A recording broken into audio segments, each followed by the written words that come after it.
Yesu Kristo ashimwe cyane. Imana ishimwe kuduhaye uyu mwanya ngo twongere tuganire ku gice cya kabiri cy'iki gice cyitangiriro ibice 28 cy'Itangiriro. Reka dusenge. Mana nziza, turi imbere yawe, twakira imbabazi zawe aho utakiranze amaso yawe hose, twakira imbaraga zawe soko mu wawe uko bikwiriye, twakira umugisha wawe wo kuba mu murimo wawe, twakora nk'uko bikwiriye. Turakwiragije tugaye karibu ngo tuganirize ibyo tugomba gukora muri iki gice gitangiye ibice 28. Isi nibona imirimo yawe myiza dukora, ihimbaza izina ryawe bwa Yesu Kristo wacu. Amen. Twagaruke ku murongo uvuga ngo Isaka yohereza Yakobo aragenda aje i Padanaramu kwa Labani mwene Betuweli umwaramu, umusaza wa Rebeka nyina wa Yakobo na Esawu.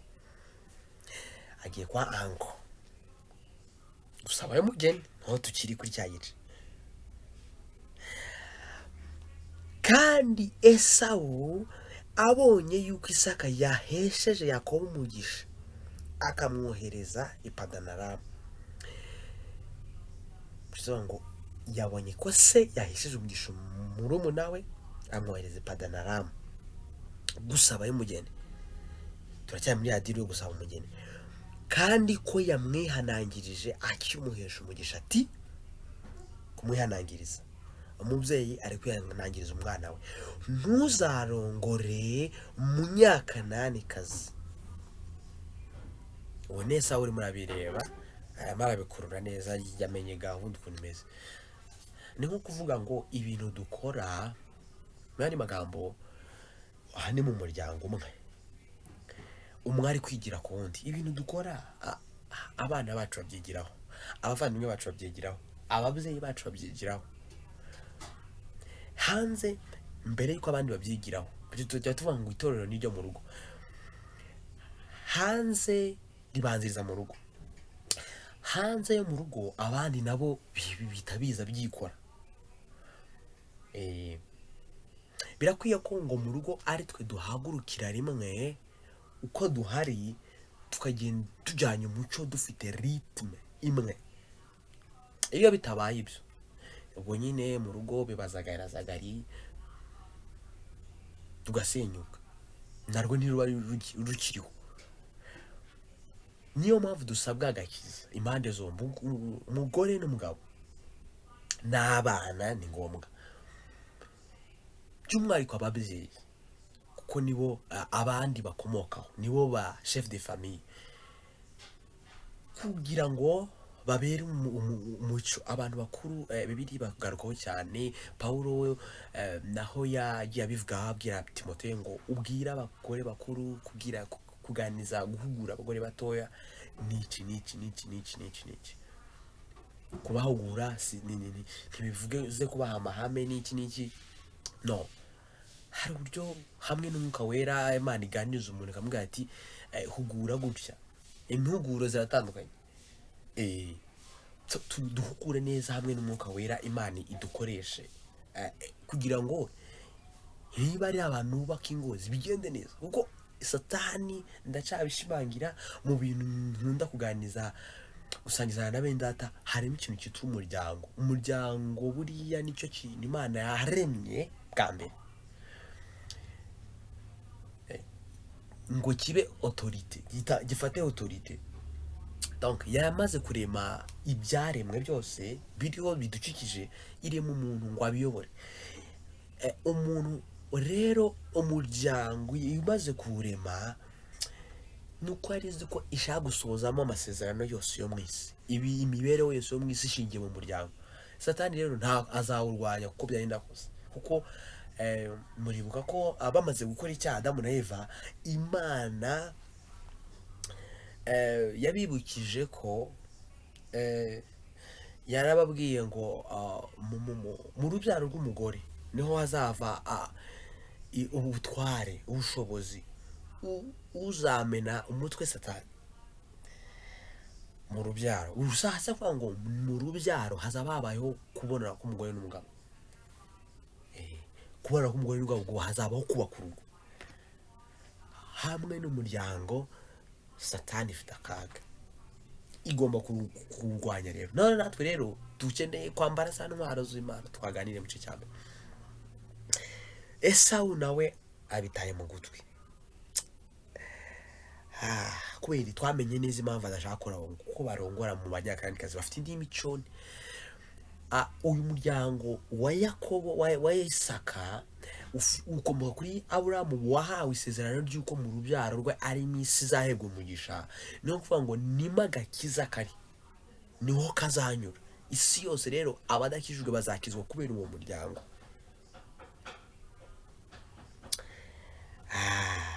Reka imiryango yacu ibe umucyo, ibe isoko y'agakiza ku bantu bo mu isi. Haleluya. Ibi ni umukoro. Umugore abigira umukoro, umugabo abigira umukoro. Abo bombi uruhande rumwe rupfuye, biragorana.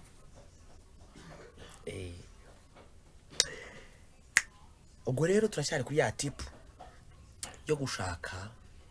Izo mpande zombi zigomba kuba zirimo. Niyo mpamvu guidance y'Imana.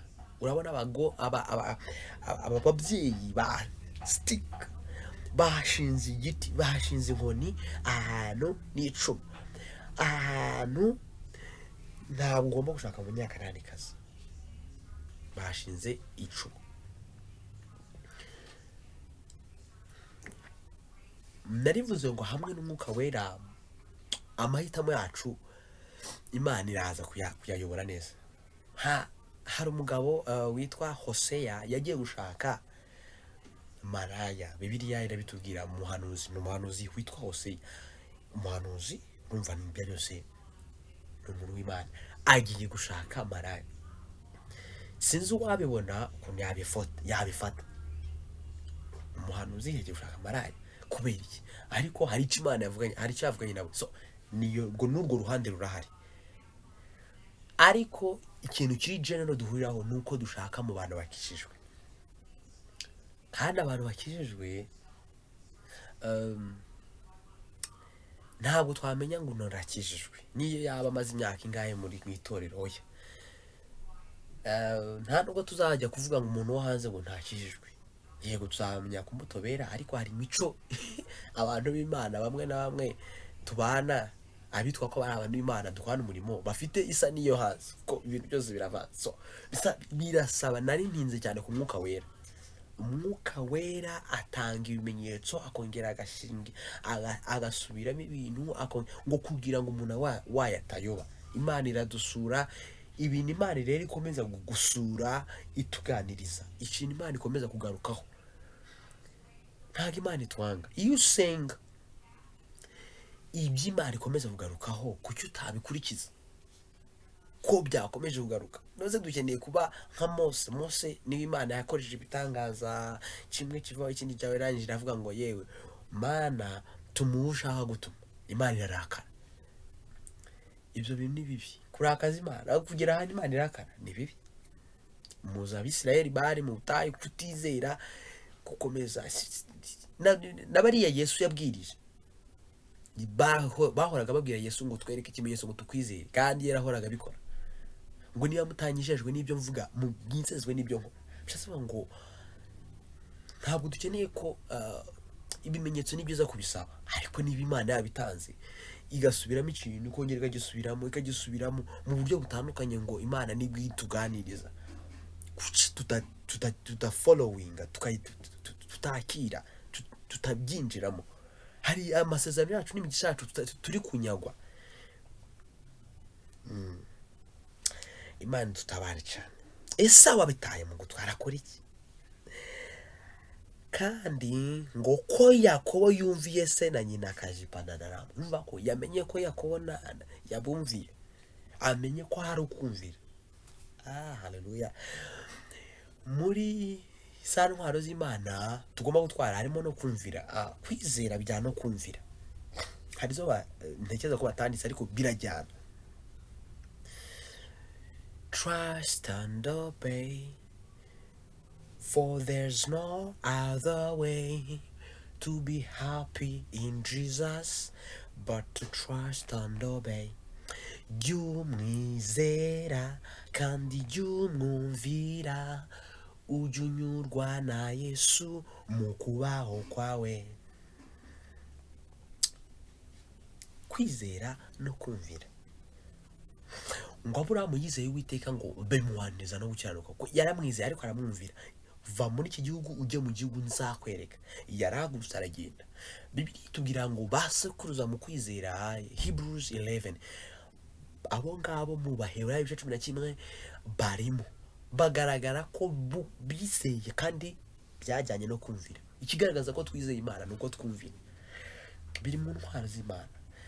Aya ngaya biri mu ntwaro, izira ntwaro z'Imana zimeze nk'amategeko ujye wizera. Imana yatubwira ngo izere, irakubwira ngo ukiranuka, irakubwira ngo gira ukuri, soma ijambo ry'Imana.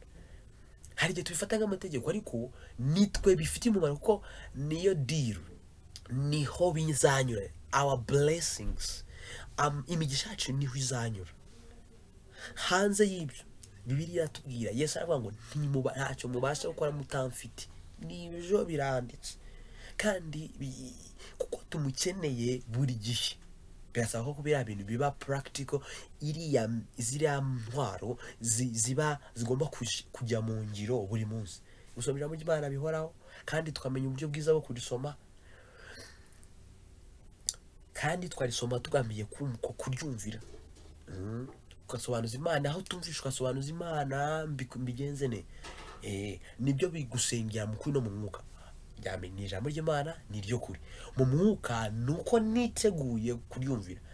Nimba ndi gusoma ijambo ry'Imana nka story, numva inkuru byagenze gutya, ntago mba ndi mu mwuka. Kwisoma nk'inkuru nzaba ndi nka bwa butaka bwo kunzira, bizanyura hano bihingukire hano. Ngo ni imbuto Imana yateye mu butaka ngo bwo kunzira, ngo inyoni zaraje zirazitoragura. Ukiraho ijambo riba ryagiye. Yari story nyine yatambutse. Ariko dukeneye gusoma ijambo ry'Imana, dukeneye kuriyumvira. Nibyo gusenga mu kuri no mu mwuka. Nuko njewe byumva. Ese wamenya ko Yakobo yumviye ababyeyi? Kumvira ababyeyi ni kimwe, harimo isezerano. Hari igihe noneho habaho kumvira n'Imana. Iyo wumvishe bihura n'icyo Imana ivuga n'umugambi w'Imana, nta kuntu utabumvira. Arabumvisha. Yesawu amaze kumenya ibi byagenze bite, Esawu abona yuko abanyakananikazi atanezeza se Isaka. Isaka afite isezerano yakuye kuri se Aburahamu. Abona ko ntago biri mu isezerano, ntago biri muri gahunda. Arabigenza ati, mbese hejuru yuko ubonye ko hari abari kugendera mu nzira kandi bari kumvira Imana bikabakorera umuti. Hano ikintu nakundiye aba bantu ba kera harimo na ba Esawu n'iki, nuko hano ari kubibona ko yumviye, ntabwo arajya kujyayo, umugeni ntaramubona ariko arabyizeye ko ari bumubone uko byagenda kose. Hano nakunzemo ikintu cyo kubona ibintu bigiye kuba cyangwa se kwakira amasezerano y'Imana ukayakira nk'ari active uyu munsi nk'uko byabaye. Hano ni nkaho yabyakiriye nk'uko Esawu murumuna we Yakobo yamaze kubona umugeni kuri bene wabo n'iki, already umugeni yamubonye. Donc hari ibintu bimeze nkaho bitari bikeneye kuba byasengerwa bidasanzwe, ariko twebwe nyine turasenga. Gusenga niki? Gusenga gufatika niki? Ko ahase tuvuge ko batasengaga gute? Kuko ibintu byabo byabiri very practical. Ahise yumva yuko umugeni already yamubonye. Twebwe kugira ngo ubone umugeni, ubone umugabo, urasenga Mana tabara. Ese nuwe buryo gusenga? Gusenga ntekereza ko gusenga gukora ni ibikorwa. Umaze kumva icyo Imana ivuga, icyerekezo ikeneye, bifata ko ushaka akazi, umaze kumenya icyerekezo cy'uko akazi kagomba kuboneka, ni ikindi bukore. Igihe ukora icyo ngicyo nibwo iyo ntambwe niko gusenga nyakuri. Sure. Maze kumenya ngo umugeni ndamubona gute, ni Imana yabivuga wiki. imaze kukimenya ngende nkora icyo. Ni gute turi gusenga dushobora Imana tabara niki dukeneye kugira amasengesho y'ibikorwa niyasenga ibikorwa nibyo bidusengera zira kwambara zira ntwaro z'Imana buriya niko gusenga kwera imbuto buriya niko gusenga nyakuri nibe bidukorera umuti ibitari ibyo ntacyo ngo tubanze gukora tudafite Kristo kumugira ni gute intwaro z'Imana ishami rifata ngo ishami ridafashe ku muzabibu ntigera imbuto bararica rikagenda rikatwikwa. Ishami ni gute rifata kuri Kristo connection duhuza na Kristo nini umuzabibu ni ishami birahuzwa ndi gute Kristo n'umuntu berahura gute barahuzwa niki connection duhuza na Kristo ni zira ntwaro z'Imana izira ntwaro z'Imana zo ziri butuma ishami rifata kuri Kristo risore kwera imbuto. Ntacyo tubasha gukora tutamufite. Abona yuko yamwumviye ese ababona ko ibintu byakaze hari umurongo bari gukurikiza ajya kwa Ishimayeli. Uraje tumenye Ishimayeli turamuzi asabayo Mahalati umukobwa we Ishimayeli umukobwa wa Ishimayeli wa Aburahamu. Ishimayeli ya Aburahamu mushiki wa Nebayoti amuharika babagore afite guharika sindi bijyemo cyane kuko biragaragara ko ntacyo byari bitwaye nuko muri iminsi nyine dufite uburyo tubivugaho kubona hano Bibiliya ivuga ko abantu b'Imana bari bafite abagore ibyo byo ntago tubitindaho cyane na Yakobo ubwe wenda sinzi tuzabisoma icyo nibwa byo Yakobo yashakanye n'abana bakobwa babiri bavukana mukuru na murumuna barabo bamuhicorekeze ukabona nyine ni ibintu bisanzwe so sinzi aho uko byahinduye isura simbizi nabyo tubiganire muri Bibiliya twebwe icyo tuyisomamo ntabwo tureba impande zose tureba ibyariho kera twabibuzwa n'iby'uyu munsi twareba icyo Umwuka Wera avuga ntacyo twirengagiza kuko Bibiliya iba yabyanditse kandi bari impamvu yabyanditse. Nuko ajya gusaba kwa Ishimayeli umugeni asabayo umukobwa wa Ishimayeli asabayo Mahalati umukobwa wa Ishimayeli ya Aburahamu. Ishimayeli umuhungu wa Aburahamu turamuzi aravuga ati bya byose okay Isaka yavuye kwa Aburahamu ndumva hari connection ya hafi ya Aburahamu yabyaye Ishimayeli nuko Aburahamu yabyaye n'aba Midiyane n'ibiki nuko ari kujya no gushaka mu Midiyane gutyo ariko tukabona ko isezerano ririmo riranyura muri Isaka.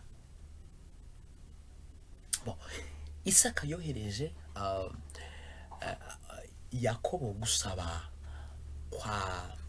kuri bene wabo kwa anko we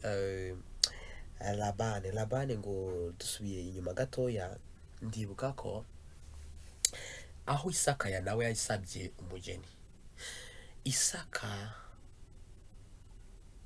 yagize gutya ise Aburahamu ngo yatumye umugaragu aragenda ajya ngira ngo yagiye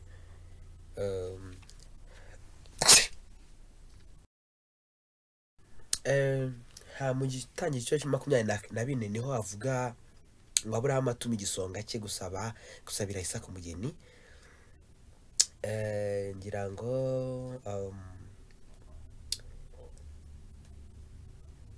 yamutumye muri bene wabo niko Bibiliya itubwira ngo nawe yarambwira ngo ntuzashakire umuhungu wanjye mu banyakananikazi ngo ntuzamushakire umunyakananikazi ngo jya muri bene wacu sabeyo umugeni bene wabo. Ntabwo matinze kuko atariho uyu munsi turi ubwo na Esawu nabwo yaravuga ati byose bene wacu no kwa Ishimayeli ni bene wacu. Ntabwo nzi neza imico cyangwa se imibereho yayo kwa Labani nabo ni bene wabo, donc ni kwa aho umudamu we yavuka. Sinzi ashobora kuba yarajyanishije nuko n'ubuzima bw'umudamu we babanyemo Isaka na Rebeka. Aravuga ati subira kwa aho nasabiye umugeni, aho nakuye umugeni, ujye gushakayo nawe umugeni. Bon, sinzi impamvu Esawu atatekereje nawe kujya muri uwo muryango ngo ajyeyo aho Isa atekereje. Ariko narindi twatuma turiga umwuka w'Imana ari kutuyobora gute. Isaka hari icyo avuze, Yakobo nawe yumvise ibyo byose, reka mvuge ngo yumvise bihura n'umwuka w'Imana, wenda araza kugenda. None Esawu we ari kuyoborwa n'iki? Ari kugerageza kureba icyo se akunda. Ngo yabonye ngo Yakobo yumviye ababyeyi be ati hari ibyo se data akunda. Tubifate nkaho Yakobo ari kurepresentinga Imana muri uyu mwanya. Bivuze ngo hari ibyo Imana iri gukunda, ntabwo ariko tubifashe nyine completely 50%. Igice kimwe tubifate nkaho ari ubwo ari kurepresentinga Imana, ni umubyeyi, nibyo nako bimeze, hari ibyo akunda, ndeka nshaka ishusho isa nkabyo. Mu rundi ruhande hari Imana nyirizina iyobora umuntu ku giti cye. Ese iri kutuyobora gute? Hejuru y'ibyo ababyeyi batuganirije, batuhuguye, n'ibyo tubona bari kuvugamo umurongo, kuko hari impamvu Imana ku bantu bagize umugisha wo kubivukira mu miryango ikijijwe, hari icyo bari kuvuga kandi barakavuga nk'abayobowe n'Imana. Hejuru y'icyo batubwiye, ese mu mwuka ho bimeze bite? Imana irabishimangira gute, iratuyobora dute? Dukeneye connection yacu, buri wese akeneye connection n'Imana, kuko Imana tuzajya imbere yayo buri wese ku giti cye. Umubyeyi ari ku giti cye, umugabo ku giti cye, umugore ku giti cye, umwana ku giti cye. Ntabwo tuzitwaza ibintu biri runaka. Yesu aravuga ngo umuntu nankunda yikorera umusaraba nkurikire. Ntabwo ngo waba umwigishwa wanjye utanze, ugomba kwanga, niko Bibiliya niyo terme ikoresha, umuryango wawe muri so nyoko, abavandimwe n'iki, umugore wawe n'iki, n'ibindi bintu, ngo nguze unkurikire. Bivuze ngo ngiye ikintu nkuramo iyo terme kwanga, niho kuvuga ngo ntago aribo dushize imbere. Hari icyo Imana iri kuvuga, hari icyo bari kuvuga, ariko final point, final decision, icyo Imana ivuga, umwanzuro wa nyuma mufatane n'Imana, irimo iratubwira iki. Kandi twibuke ko niba yavuze, tujye muri practical, ibintu bizatungana muri practical. Imana ishimwe cyane. Nuko dutangira rero undi mutwe. Tujye gutangira uyu mutwe wundi, aho ivuga ngo Imana ibonekera Yakobo mu nzozi. Uyu mutwe duva twawuganira mu gice cya 3, part 3.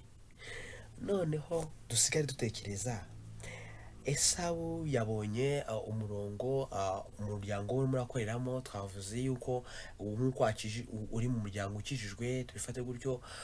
Uramutse uri mu muryango udakijijwe, ntabwo ababyeyi bakusinzi. Reka dufate umuryango ukijijwe. Ese ritme y'abakristo imeze gute? Uri mu muryango udakijijwe ugomba gukizwa. Noneho niba uri mu muryango ukijijwe, hari turi kwiga uburyo bakora acting.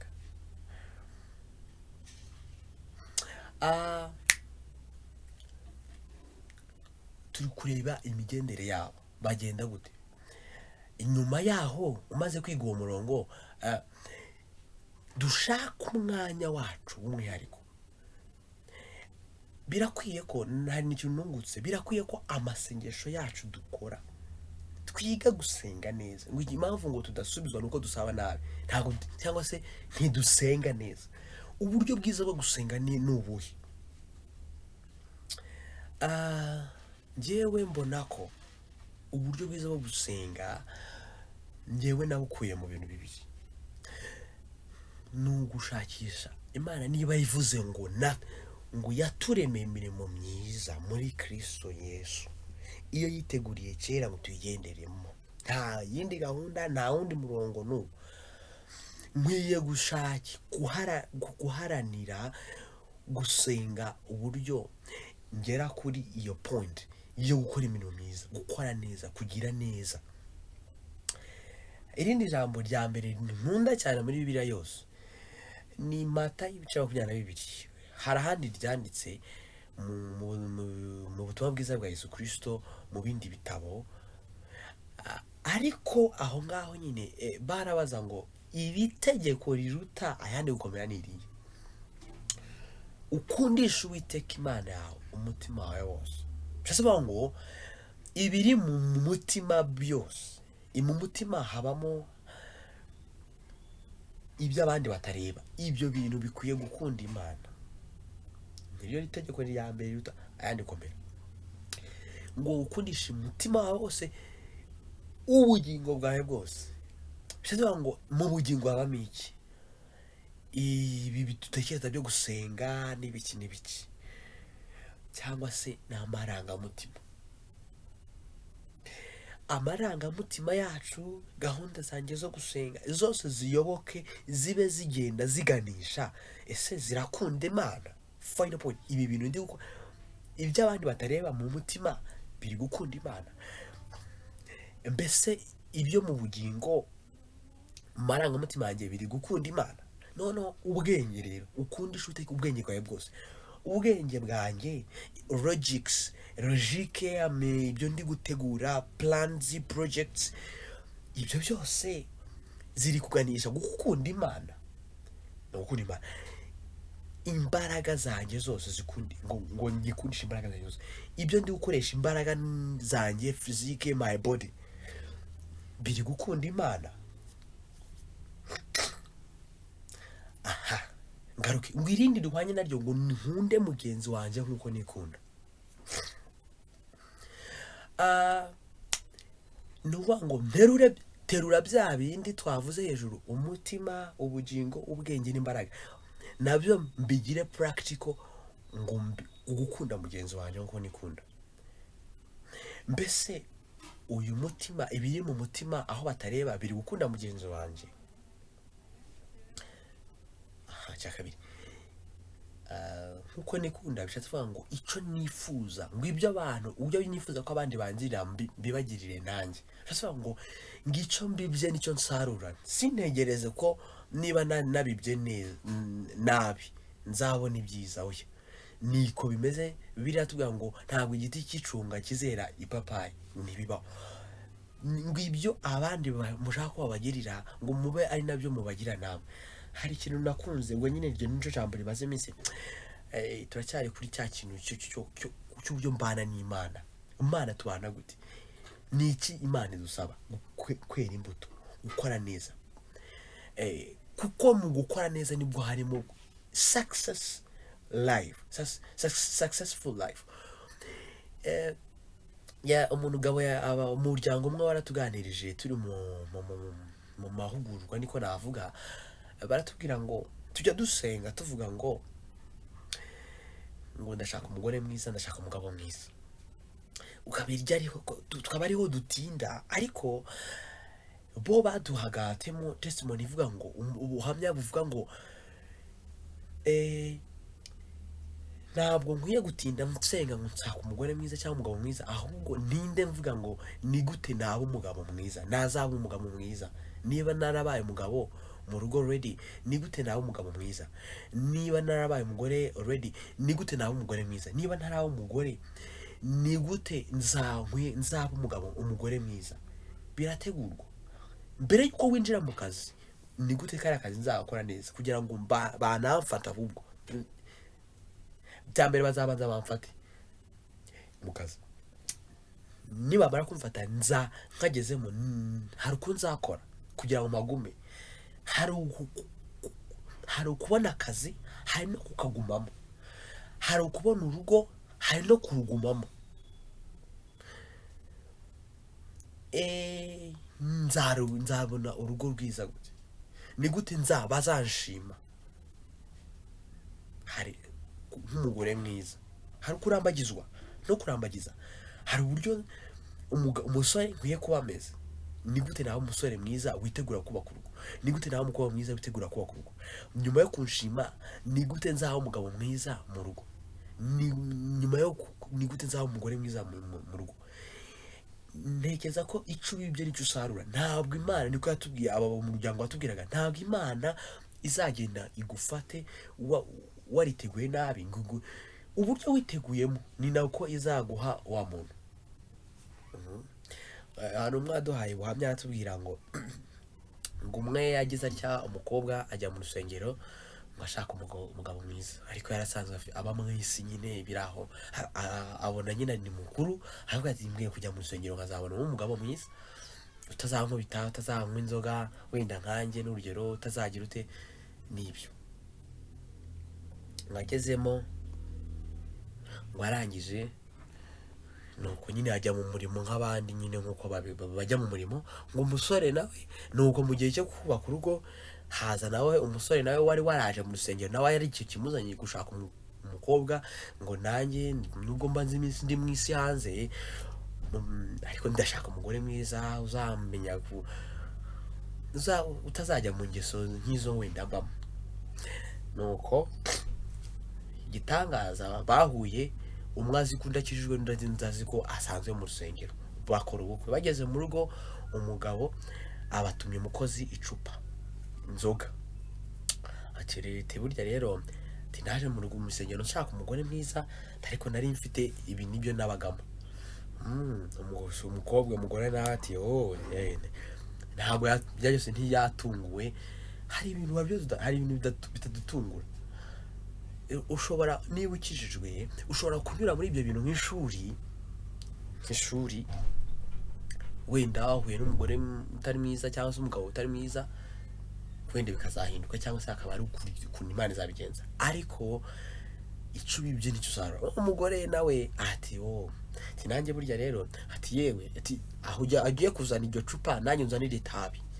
Nuko ubwo rero niba navuga ngo kiba kimwe, niba nyuma yaho baravuze bati yewe burya twese rero ubwo twagiye dushaka urugo rwiza,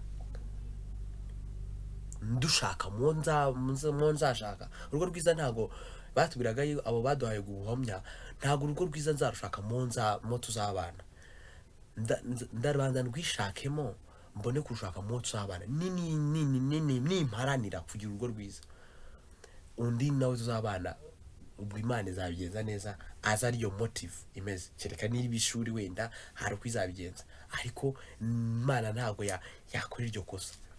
Nuko bigenda gutyo. Twese turavuga kwera imbuto. Nuko rero niba baravuze bati rero ubwo twashaka urugo rwiza, wenda simbizi icyakurikiyeho nyuma, wenda bakavuga bati no reka duhamagare pastor Dusangire dukizwe, wenda kugira ngo rwa rugo twashakiye ku wundi umwe yarushakiye ku wundi, twese dukizwe bigende neza. Simbizi ko byarangiye, ariko nico Imana duharugisha. Rero turongera duhure muri part 2 tuganira kuri iki gice cya kabiri kivuga ngo part 3 kivuga ngo Imana ibonekera Yakobo mu nzozi. Imana ni gute ibonekera abantu mu nzozi? Ni ikigamije kutubonekera mu nzozi? Ese Imana kubonekera abantu mu nzozi bisobanuye iki? Bimaze iki? Biradufasha iki? Ese Imana ibonekera abantu mu nzozi gusa? Ese nta bundi buryo? Ni gute? Ni ukuvuga ngo ni ubuhe buryo? Kuko dukeneye ko Imana tubonekera tugenderera. Ni gute Imana igenderera abantu? Imana duhana umugisha. Karibu muri part 3 turi kumwe.